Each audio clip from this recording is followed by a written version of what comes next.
Ha pasado el año muy rápido y llega la selectividad. Una serie de exámenes que te van a poner nervioso y que a veces no sabemos muy bien cómo enfrentar. Voy a darte en los siguientes minutos unas pautas sobre cómo hacer estos exámenes en general y principalmente cómo enfrentar el examen de Historia de España. De modo que les deseo suerte en el examen final de mañana. ¡Examen!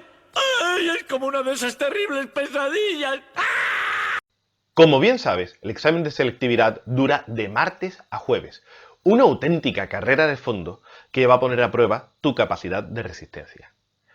Por lo tanto, debes de plantearte cómo vas a luchar contra todos estos exámenes, cómo vas a intentar sobrevivir y, sobre todo, cómo vas a intentar obtener una buena nota. Para ello, yo te recomiendo una serie de consejos generales. Parecen tonterías, pero son realmente importantes, porque debes de pensar que vas a pasar muchas horas encerrado en un aula haciendo pruebas escritas. La primera de esas recomendaciones es descansa bien.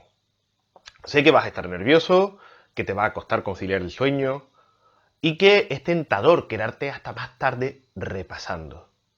Pero evítalo. En primer lugar, porque estudiar una hora más o una hora menos, o 2 o 3 horas más, no va a cambiar nada. Estamos hablando de temarios enormes que hemos visto a lo largo de todo un año.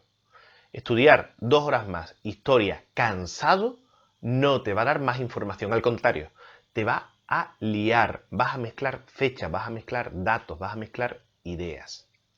Así que es mucho mejor que descanses. Tienes que ir con la cabeza fresca. Yo te recomiendo que duermas unas 8 horas.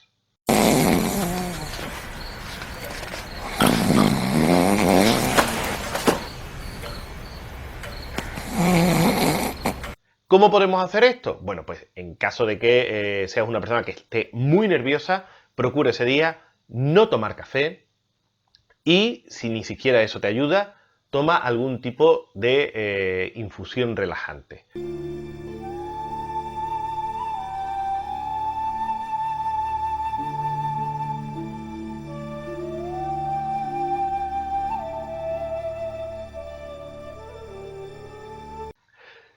Segundo consejo, desayuna.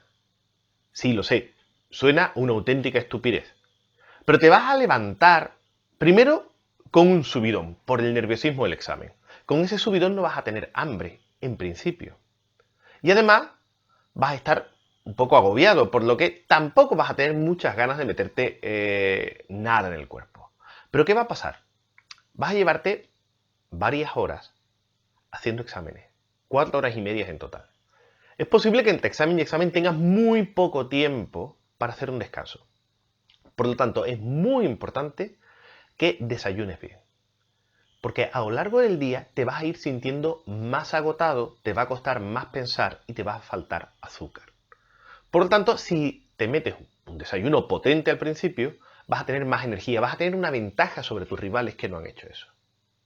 Más importante todavía, yo que tú me compraba algunas barritas de chocolate o algunos caramelos, cosa que en estos intermedios que vas a tener entre examen y examen puedas tomarte. De este modo vas a meterte un chute de azúcar que te va a ayudar para el siguiente examen. Y no vas a perder tiempo, no vas a tener que ir corriendo a la cafetería, no vas a tener que estar nervioso pensando en que hay mucha gente por delante tuya, de que tienes que volver al examen.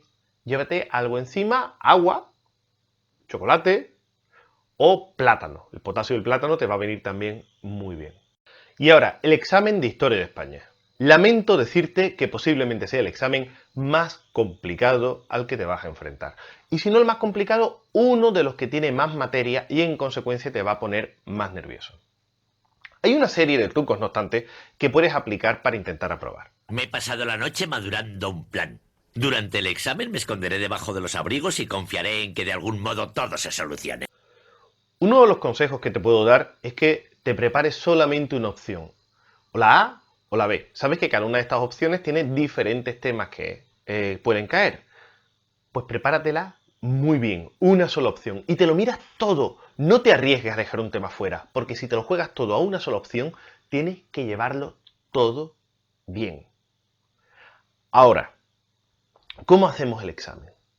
Primero, muy importante, tienes solo 1 hora y media. Eso quiere decir que tenemos que ir primero a por las preguntas cortas. ¿Por qué? Por una razón muy sencilla. Si te quedas sin tiempo y no has respondido las preguntas cortas, te has quedado sin 4,5 puntos en el examen. Sin embargo, si te quedas sin tiempo y te queda un trocito del desarrollo por hacer, pues ¿qué vas a perder? 1 punto y medio. Mucho mejor dejar el desarrollo para el final. De hecho, si ves que te quedan 15 minutos, puedes empezar a recortar y a finalizar haciendo un tema completo, aunque un poquito más breve de lo que te habría gustado. Pero si te quedan 15 minutos y todas las preguntas cortas por hacer, eso es imposible. Así que, lo primero, las preguntas cortas, nos vamos a por ellas del tirón. Recuerda, la opción A siempre va a ser un concepto, un término, un nombre, algo que con unas pocas palabras podemos expresar, podemos responder. ¿Quién fue el primer presidente de la Segunda República? Niceto Alcalá Zamora. ¿Quién fue el que creó el sistema bipartidista en la España de la Restauración? Cánovas del Castillo. Ese tipo de respuestas. Rápidas, breves y a la siguiente.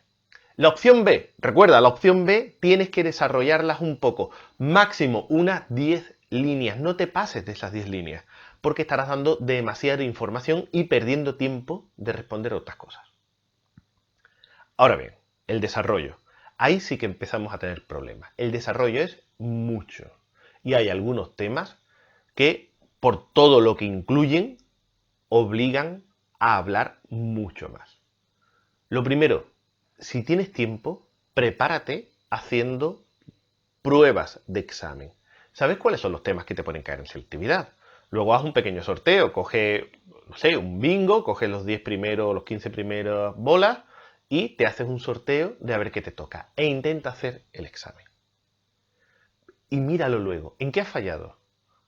¿Has sintetizado bien? ¿Has expresado bien las ideas? ¿Te has quedado en blanco mucho tiempo? Intenta corregir esos errores. Sé que tienes muy poco tiempo para preparar el examen, pero a poco que hagas una o dos pruebas, te vas a sentir más cómodo a la hora de desarrollar. Ahora, otra idea del desarrollo. Empieza con un índice. Sé que hacer un índice es complicado, sé que hacer un índice es un poco lioso, pero no tiene que ser un índice muy complejo. Un índice que diga introducción, un punto, dos puntos, conclusiones. Un índice que muestre al quien te corrige que tú tienes una idea clara de lo que vas a hablar. Y además el índice te ayuda mucho, porque si tú tienes un índice hecho, sabes controlarte el tiempo, sabes cuánto te queda por escribir. Y además te ayuda a decir, bueno, pues en este punto tengo que hablar de, no sé, de la economía. Pues toda la economía va aquí. Y así no tienes ese error tan típico de irte por las ramas y hablar un poquito de economía, luego de política, luego otra vez de economía, luego de sociedad y hacer un auténtico rebujito que lo líe todo. Entonces, idea clave. Vamos a intentar hacer un índice. Otras dos ideas importantes. Primera, una introducción. Una introducción en la que digamos cómo se ha llegado a la situación actual. Coges las ideas que tengas del tema anterior, muy poquito, muy breve, no tiene que ser una cosa larga, pero explicas cómo hemos llegado a la situación actual. Estamos hablando, por ejemplo, los musulmanes en España, pues tenemos que hablar que antes estaban los visigodos. O al revés, estamos hablando de los reyes católicos, pues tenemos que hablar antes de esa España de la Reconquista, esa España donde había reinos musulmanes, reinos cristianos. O estamos hablando del franquismo, pues tenemos que decir que había una guerra civil previamente. Es decir, una introducción que demostremos que nosotros sabemos situar en el tiempo el tema. Y ahora bien, unas conclusiones que pueden tanto servir para decir qué va a pasar a continuación, como nos pueden servir para recapitular las ideas más importantes que hemos visto en el desarrollo. De tal manera que si estamos hablando pues de la guerra de Cuba, nos sirven para decir, en conclusión, vemos como los españoles, al no haber sabido dar una autonomía real a la isla de Cuba, tuvieron que enfrentarse a lo largo de varias guerras a los rebeldes cubanos. Y finalmente, una mezcla de aislamiento internacional y de imperialismo estadounidense se combinaron para hacer que España perdiese sus colonias. Ya está, así de simple. Pero para cerrar, para que quien te esté leyendo vea que tú has cerrado el tema. Fin. Otro consejo que te quiero dar, por favor, hazme caso. Mira las faltas de ortografía. Y realmente poco más. Os hemos preparado lo mejor que hemos sabido. Creo que vais bien preparados. La mayoría de vosotros habéis aprobado no con un 5 pelado, sino con una nota un poquito mejor. Os deseo mucha suerte y recordad cualquier duda que tengáis, no dudéis en pasar por el instituto y preguntarnos. ¿De acuerdo? Muchísima suerte y quien saque un 10 me tiene que invitar a desayunar. Es lo que hay.